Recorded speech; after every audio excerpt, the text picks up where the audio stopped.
Ողջույն սիրելի հետևորդներ, բարի գալուստ Կարինեի խոհանոց։ Հարգելիներս այսօր պատրաստել են բոխու թթու։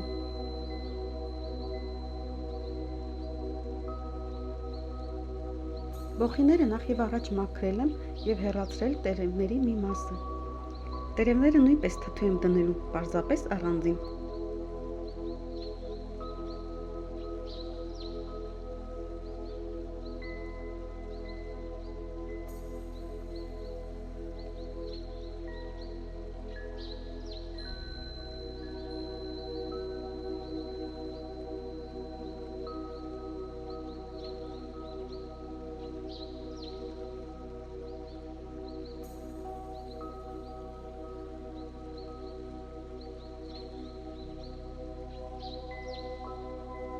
Բոխիները մաքրելուց եւ տեսակավորելուց հետո լվացել եմ հոսող ջրի տակ։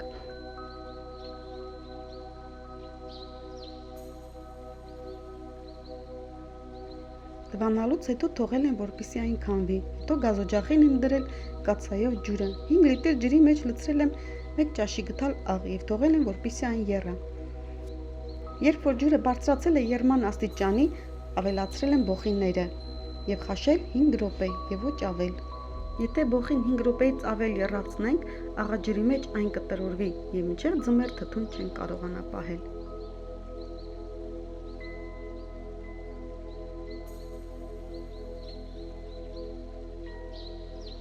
Բոխիները 5 րոպե խաշելուց հետո դուրս են բերել տաք ջրից եւ անմիջապես լցրել սառը ջրի մեջ։ Եվ եթե մենք եռման ջրից դուրս բերենք բոխիները եւ չլցնենք սառը ջրի մեջ, այն կսևանա։ Տերևները խաշել եմ ամենավերջում 4 րոպե, իսկ ավելի դալար բոխիները խաշել եմ 3 րոպե։ Բոխիները մոտավորապես 6 ժամ թողել եմ սառը ջրի մեջ։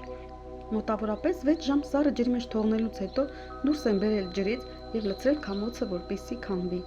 Քամվելուց հետո դասավորել եմ 3 լիտրանոց տարաների մեջ եւ շերտ ավելացրել եմ նախապես լվացած գարի։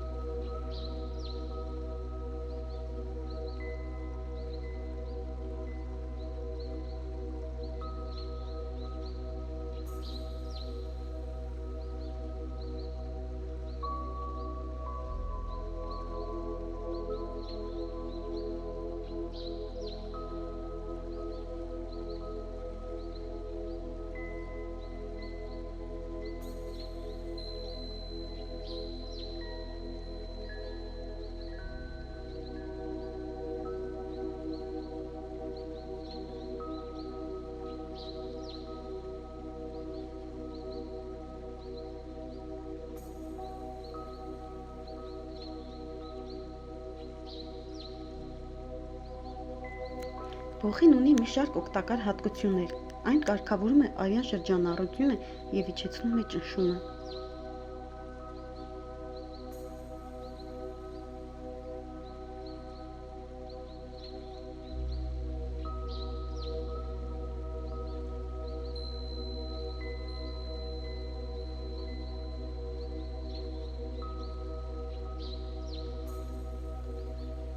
Տերևները թթու եմ դնելու առանձին տարաների մեջ, որոնցով է շատ համեղ հորած պանիր է ստացվում։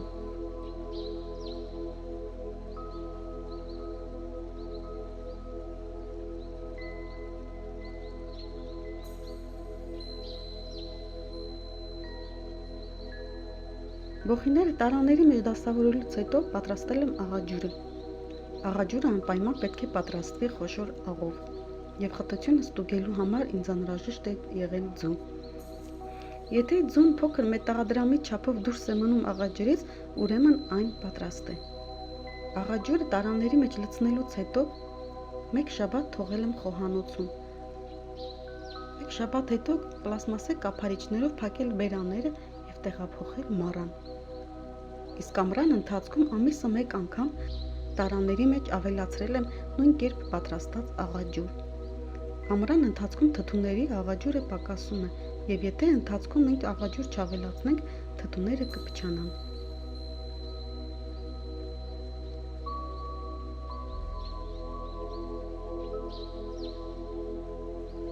Սա անցած տարվա իմ պատրաստած բոխու թթուներից է, որը պատրաստել եմ նույն եղանակով։